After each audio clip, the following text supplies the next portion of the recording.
Section 2 dropdown, ভ্যালুকাপ এবং Google translate, এই তিনটা বিষয়ে জানতে হবে। এই তিনটা বিষয় যদি আপনি জানেন তাহলে দেখা যায় ম্যানুয়াল ডাটাবেস হ্যান্ডেলের ক্ষেত্রে আপনার ডাটা বেজে এন্ট্রি দিচ্ছেন, অটোমেটিক তার লেটারগুলো বা অটোমেটিক তার ইনফরমেশনগুলো লেটার আকারে বিভিন্ন ধরনের ডকুমেন্ট তৈরির ক্ষেত্রে তৈরি হয়ে যাচ্ছে। এইটা শিখতে গেলে আপনার এই তিনটা ফর্মুলা মাস্ট বি জানতে হবে। একটা হলো ড্রপডাউন, দ্বিতীয় নম্বর হলো ভ্যালুকাপ এবং তৃতীয় নম্বর হলো গুগল ট্রান্সলেট। তা আমরা প্রথমে ড্রপডাউন মেনু সম্পর্কে একটু জানবো। দুইভাবে করা যেতে পারে। একভাবে হলো যেখানে আপনি ইনফরমেশনটা বা ড্রপ ডাউন করবেন সেখানে ক্লিক করে ডাটাতে চলে যেতে হবে। ডাটাতে চলে যাওয়ার পরে এখানে ডাটা ভ্যালিডেশনের পরে এখানে তিনটা অপশন আসবে। প্রথমটা ডাটা ভ্যালিডেশনে ক্লিক করতে হবে, করার পরে এখানে অ্যালাউ, এখানে লিস্ট করে দিতে হবে। অ্যালাউ এখানে লিস্ট করে দেওয়ার পরে সোর্স, এখন সোর্সের ক্ষেত্রে আপনি এখান থেকে লিখতে পারেন বা টেক্সট করতে পারেন, আবার অন্য কোনো এরিয়া থেকে ডাটাটা এখান থেকে ধরিয়ে দিতে পারেন। যেমন আমরা অন্য এরিয়া থেকে যখন ধরিয়ে দিব তখন ওইখানে ক্লিক করে আমরা যদি ব্লাড গ্রুপটা আমরা ডাটাবেসে আনতে চাচ্ছি ড্রপ ডাউনে, তো আমরা এখানে দেওয়ার পরে আমরা যদি ওকে করে দেই, ওকে করে দেওয়ার পরে আমরা এখানে দেখতে পাবো যে ড্রপ ডাউন মেনুটা এখানে তৈরি হয়ে গেছে। অন্য সোর্স থেকে, মানে এই সোর্স থেকে আমরা এখানে ড্রপ ডাউন মেনুটা তৈরি করে ফেলেছি। এখানে যে ইনফরমেশন গুলো আছে বা ও পজিটিভ, ও নেগেটিভ, এ পজিটিভ, এ নেগেটিভ, ব্লাড গ্রুপের যে ইনফরমেশন গুলো আছে, তো এইভাবে আমরা ড্রপ ডাউন করতে পারি। দ্বিতীয় নম্বরে আমরা যেটা করতে পারি, আমরা টেক্সট এর মাধ্যমে করতে পারি। আমরা আবারও একটু দেখি যে আমরা ডাটাতে চলে যাব, ডাটা ভ্যালিডেশন, প্রথমে ডাটা ভ্যালিডেশনে চলে যাব, যাওয়ার পরে সেম অ্যালাউ এখানে গিয়ে লিস্ট যেখানে আছে ওই লিস্টটা আমরা ক্লিক করে দেব। ক্লিক করে দেওয়ার পরে আমরা যদি এখানে ম্যানুয়ালি লিখি যে MEHEDI মেহেদি কমা রফিক আর FIQ কমা বেলাল, যদি তারপরে লিখি করিম KARIM করিম লিখি আমরা যদি ওকে করে দেই তাহলে দেখতে পাবো যে এখানে মেহেদি চলে আসবে, করিম চলে আসবে এবং বেলাল চলে আসবে। আমি যাকে ক্লিক করব তার নামটা চলে আসবে। অর্থাৎ ড্রপ ডাউন দুইভাবে করা যেতে পারে। একটা হলো ইনফরমেশন টেক্সট লিখে অথবা অন্য কোথাও থেকে ইনফরমেশনটা অ্যালাইন করে দিলেই আপনার ড্রপ ডাউন মেনু তৈরি হয়ে যাবে। এরপরে আমরা শিখব ভ্যালুকাপ। ভ্যালুকাপ সাধারণত খুবই গুরুত্বপূর্ণ বিষয়। আমরা সব সময় দেখি যে ব্যক্তি ভ্যালুকাপ শিখলো সে ডাটা ট্রান্সফারের ক্ষেত্রে সে অনেক বেশি এগিয়ে থাকে। আমি সব সময় একটা কথা বলি, যে ব্যক্তি ভ্যালুকাপ ভালো জানে সে ডাটা নিয়ে খুব ভালো খেলা করতে পারে। খুব সহজেই ভ্যালুকাপটা শেখানোর চেষ্টা করব, একেবারেই সহজেই। আমি আশা করি এই ভিডিও দেখার পরে কারোর ভ্যালুকাপ নিয়ে কোনো ধরনের প্রবলেম থাকবে না। ভ্যালুকাপটা সাধারণত কেমন, ধরেই নেন যে এই ডাটাবেজে আমরা ধরে নেই উপরে 1 লক্ষ ডাটা আছে। এই ডাটা থেকে এই 3 নম্বর আইডি কোন ব্যক্তির নাম আছে ওই নামটা আমাকে আনতে হবে। এটা হলো ভ্যালুকাপ। এবং এইখানে এই আইডির এগেইনস্টে আমরা এখানে ডেজিগনেশন আনতে পারবো, বা তার স্যালারি কত, বা গ্রস স্যালারি কত, বেসিক কত, সার্ভিস লেন্থ কত, এই বিষয়গুলো আমরা আনতে পারবো। 1-1.5 লাখ, 2 লাখ বা বিশাল একটা হিউজ ডাটার ক্ষেত্রে এই বিষয়টা আমরা যখন করতে যাব তখন দেখা যায় যে ভ্যালুকাপটা যদি আপনি সার্চিং করতে যান, ভ্যালুকাপটা জানলে আপনারা খুব সহজেই করতে পারবেন। তা এইটা করতে গেলে দুইভাবে করা যায় ভ্যালুকাপ। তা আমি খুব সহজেই একটা ফর্মুলা দিয়ে দেখানোর চেষ্টা করব।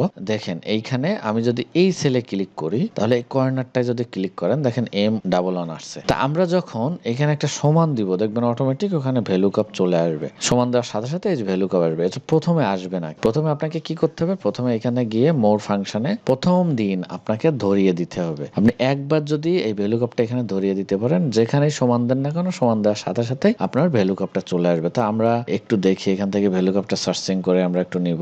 এই যে ভ্যালুকাপ, আমরা প্রথম দিন যদি এরকম ধরিয়ে ওকে করে দেই দেখবেন পরবর্তীতে প্রত্যেকটা বারই আপনি যখন সমান দিবেন কোথাও ভ্যালুকাপটা চলে আসবে। তা আমরা বক্সের মাধ্যমে করব। বক্সের মাধ্যমে করলে কোনো ধরনের কনফিউজ থাকে না। এখানে দেখেন 4টা ইনফরমেশনের ঘর আসছে। তা রেঞ্জ ভ্যালু আমরা নিচ থেকে শুরু করি। রেঞ্জ ভ্যালু সব সময় জিরো করে দিবেন। রেঞ্জ লুকআপ নিয়ে আমাদের কোনো চিন্তা থাকার কথা না। এই 3টা নিয়ে আমরা চিন্তা করব। তা লুকআপ ভ্যালু বলতে আমি কার এগেইনস্টে কাকে খুঁজতে যাচ্ছি, তাহলে আমি এই আইডির এগেইনস্টে ও নামকে খুঁজতে যাচ্ছি। যাকে ধরে আরেকটা ইনফরমেশন খুঁজতে চাচ্ছি সেই বিষয়টা হলো লুকআপ ভ্যালু। তাহলে আমরা এই 02 এই আইডিটা ধরে আমি ওর নাম খুঁজতে চাচ্ছি, তাহলে 02 এই ঘরটা আমি সিলেক্ট করে দিলাম। তারপরে টেবিলারে হলো আমি কে বা যে ইনফরমেশন দিয়ে আমি ভ্যালুকাপটা জায়গায় আমি ইনপুট দিব সেই ইনফরমেশন দিয়ে আমার কোন পর্যন্ত ও বা কোন টেবিলের মধ্যে ওই ইনফরমেশনটা আছে এটা খোঁজা হলো টেবিলারে। তো এখানে সাধারণত আইডি নম্বর দিয়ে শুরু হয়েছে, তাহলে আইডি থেকে টেবিলারে শুরু হবে এবং ওর নাম হলো 2 নম্বর কলামে। তা আমরা টেবিলারেতে চলে যাব। এখন টেবিলারে হলো আইডি থেকে শুরু করতে হবে। লুকআপ ভ্যালু যদি নাম থাকতো নাম থেকে কিন্তু এদিকে চলে আসতে হবে, নাম থেকে শুরু করতে হবে, না হলে কিন্তু মিলবে না। তা আমরা আইডি থেকে শুরু করে ওর নাম, তার নাম পর্যন্ত নেওয়ার পরে দেখেন এই যে কাটশাটের কর্নারে দেখেন টু সি আছে, 6R ইন্টু 2C মানে 2টা কলম। এখানে যদি যাই দেখেন 3C মানে 3টা কলম, এখানে যদি যাই 4C মানে 4টা কলম, এখানে যদি যাই 5C মানে 5টা কলম। তাহলে আমার ওর নাম কোন কলামে আছে? ওর নামটা আছে দ্বিতীয় নম্বর কলামে। এই যে ওর আইডি নম্বর 1 নম্বর কলামে, দ্বিতীয় নম্বর কলামে। এখন আমার কলাম ইন্ডেক্স নাম্বার হলো যে নাম্বারে আমি যে জিনিস খুঁজতে চাচ্ছি যে কলামে আছে ওই কলামটা উল্লেখ করতে হবে। তাহলে 2 নম্বর কলামে আছে, ওকে করে দিলাম। ওকে করে দেওয়ার পরে এই দেখেন 2 নম্বর আইডিটা হলো শাহ আলম বাদশা। এখন আমি 7 নম্বর আইডিটা খুঁজবো, তাহলে এখানে সমান দিলে, আবার একটু বলি, এখানে সমান দিলে ভ্যালু কাপ চলে আসবে। আমি ক্লিক করব, লুক আপ ভ্যালু হলো 7 নম্বর আইডি, মানে যাকে ধরে অন্য ইনফরমেশন খুঁজতে চাচ্ছি সেই ইনফরমেশনটা হলো লুক আপ ভ্যালু। টেবিলের কোথা থেকে শুরু হবে? যেহেতু আমি আইডি দিয়ে লুক আপ ভ্যালু করছি মানে আইডি থেকে টেবিলের শুরু হবে। আইডি থেকে আমি এবার ও জয়নিং ডেটটা আনতে চাই এখানে, তাহলে টেবিলের আইডি থেকে শুরু হবে জয়নিং ডেট পর্যন্ত। এই যে জয়নিং ডেট, জেওডি জয়নিং ডেট। তাহলে 1 নম্বর column 1C 2C 3C 4C মানে 4 নম্বর কলাম। তাহলে কলাম ইন্ডেক্স নম্বরটা হবে 4, আর রেঞ্জ লুকআপ সবসময় আমি বলেছি 0। তাহলে এটা যদি আমি এন্টার দিয়ে দেই জয়নিং ডেটটা চলে আসছে। ভ্যালুকাপটা খুবই সহজ। তারপরে আমরা শিখবো গুগল ট্রান্সলেট। গুগল ট্রান্সলেট খুবই ইফেক্টিভ। আপনি কোনো অর্গানাইজেশনে জয়েন করলেন, দেখলেন ওখানে সব ইনফরমেশন হলো ইংরেজিতে, বাংলাতে কোনো ইনফরমেশন নাই। হঠাৎ আপনার ডাটাবেস রিলেটেড বা কোনো বিষয়ে যদি বাংলার ইনফরমেশনের প্রয়োজন হয় তখন কিভাবে বাংলাতে করবেন? তা সেটা হলো খুব সহজে করতে পারবেন গুগল ট্রান্সলেটের মাধ্যমে। গুগলে যাওয়ার পরে এইখান থেকে আপনার মেইলের পরে এখানে দেখবেন মেইল লগ ইন করবেন, করার পরে 9 ডট আছে, 9 ডটে ক্লিক করবেন। করার পরে এখানে থেকে আপনি গুগল শিট যেটাকে বলা হয় এই শিটে ক্লিক করবেন। শিটে ক্লিক করার পরে একটু ওপেন হতে দেরি হবে, আমরা এখানে প্লাস চিহ্নতে ক্লিক করব। করার পরে এরকম শিট ওপেন হবে। এখন আমরা অনেক অর্গানাইজেশনে জয়েন করি, জয়েন করার সাথে সাথে দেখি সব ইনফরমেশন ইংরেজিতে। তো ইংরেজি ইনফরমেশনটা আমরা কপি করলাম, কপি করে আমরা যদি গুগল ট্রান্সলেট যেটা একটু আগে ওপেন করলাম আমরা এখানে যদি পেস্ট করে দেই, পেস্ট করে দেওয়ার পরে ইংলিশ চলে আসবে। এখন এই ইনফরমেশনটা আমাকে বাংলাতে তৈরি করতে হবে। অনেক অর্গানাইজেশন দেখবেন বাংলাতে, কারণ একটু বলে রাখি আরএমজি সেক্টরগুলো বা এক্সপোর্ট ওরিয়েন্টেড যে সমস্ত অর্গানাইজেশন আছে তাদের অডিট ফেস করা লাগে, সোশ্যাল অডিট। তা সোশ্যাল অডিট ফেস করতে গিয়ে তার অ্যাপয়েন্টমেন্ট লেটার, আইডি কার্ড এগুলো বাংলাতে দিতে হয়, এটা রিকোয়ারমেন্ট আছে অডিটের। তা রিকোয়ারমেন্ট অনুযায়ী অবশ্যই আপনাকে বাংলাতে করতে হবে। এখন কোন অর্গানাইজেশনে আপনি জয়েন করলেন, দেখলেন ওইখানে ইংলিশে, এখন সেক্ষেত্রে আপনি বাংলাতে করবেন কিভাবে? গুগল ট্রান্সলেটের মাধ্যমে। তো আমরা এখানে সমান দিব, আমরা একটা ফর্মুলা ইউজ করব, Google translate, GOOGLE Google translate. আমরা ফর্মুলাটা ব্যবহার করব। করার পরে এই ফর্মুলাটা যখন আসবে ইন্টার দিয়ে দিব, দেওয়ার পরে আমি যে নামটা করতে চাচ্ছি সেই নামটা ক্লিক করব। করার পরে কমা দিব, কমা দেওয়ার পরে মানে ইএন মানে ইংরেজি। এখন আপনি গুগলে বা এক্সেল শিটে কোনো টেক্সট লিখতে গেলে 2 সাইড দিয়ে 2টা ইনভাইটেড কমা দিতে হয়। এটা হলো মানে সিস্টেম। 2 সাইড দিয়ে 2টা ইনভাইটেড কমা, কমা বাংলা করব বিএন, বাংলারও 2 সাইড দিয়ে 2টা ইনভাইটেড কমা, এই সাইডে একটা 2টা এবং এই সাইডে 2টা দেওয়ার পরে আমি ক্লোজ করে দিলাম। লোডিং নিবে, নেওয়ার পরে দেখবেন এখানে নাম কিন্তু বাংলাতে চলে আসছে। এখন আপনার কাছে যদি 100 বা 500 বা 1000 বা 10,000 এমপ্লয়ি থাকে তাহলে আপনি এই ফর্মুলাটা করার পরে টান দিয়ে দিবেন, দেওয়ার পরে বাংলাতে চলে আসবে। এখন বাংলাতে যখন আসবে, আসার পরে আপনি দেখবেন অনেক ক্ষেত্রে এখানে বানান ভুল থাকতে পারে। তো যেগুলো আসবে এখান থেকে আমি এটা কপি করব।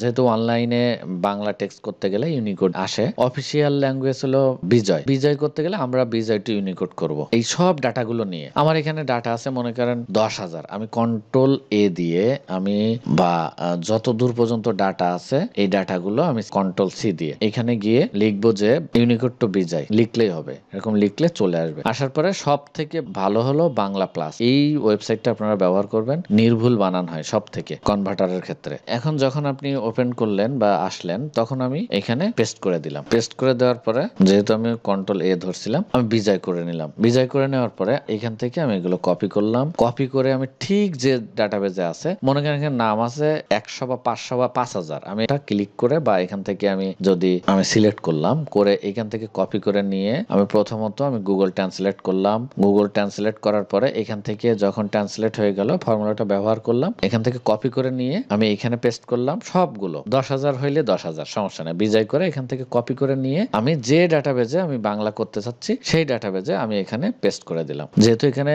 ট্রান্সলেটে পেস্ট করতে চাচ্ছি সেখানে গিয়ে আমি এরকম করে পেস্ট করে দিলাম। পেস্ট করে দেওয়ার পরে দেখবেন অনেক বানান ভুল থাকতে পারে, যে মোহাম্মদ মোহাম্মদ, এই যে এখানে মোহাম্মদটা দেখেন যে বিসর্গ খুব ছোট ছোট হয়ে গেছে, যেটা আমরা বলি। তা এটা চেঞ্জ করতে গেলে আবার খুব সহজে চেঞ্জ করতে পারবেন। আপনি এইটা কপি করবেন কন্ট্রোল সি দিয়ে। কপি করার পরে আপনি এখানে সিলেক্ট করবেন, মানে সব জায়গায় একবারই হয়ে যাবে চেঞ্জ। কন্ট্রোল এফ দিয়ে এখানে রিপ্লেস করে দিবেন। ফাইন্ড হলো একটু বড় করলে বুঝতে সুবিধা হবে। দেখেন এখানে ছোট আছে লেখাটা। আমরা করব এই যে উপরে মোহাম্মদ শাকিল এরকম আছে, মেহেদি হাসান বা মোহাম্মদ আবু মুসা, বিসর্গ আছে, বিসর্গ খুব ছোট এবং এটা হলো স্ট্যান্ডার্ড। তো আমরা এই সবগুলোতে একবারই রিপ্লেস করে দিব। কন্ট্রোল এফ দিয়ে রিপ্লেসে গিয়ে আমরা যদি এখানে পেস্ট করি, মানে কন্ট্রোল ভি, এবং এখান থেকে যদি আমরা একটু নিয়ে আসি এই মোহাম্মদ বিসর্গটা দিয়ে যদি এখানে দিয়ে দেই কন্ট্রোল ভি।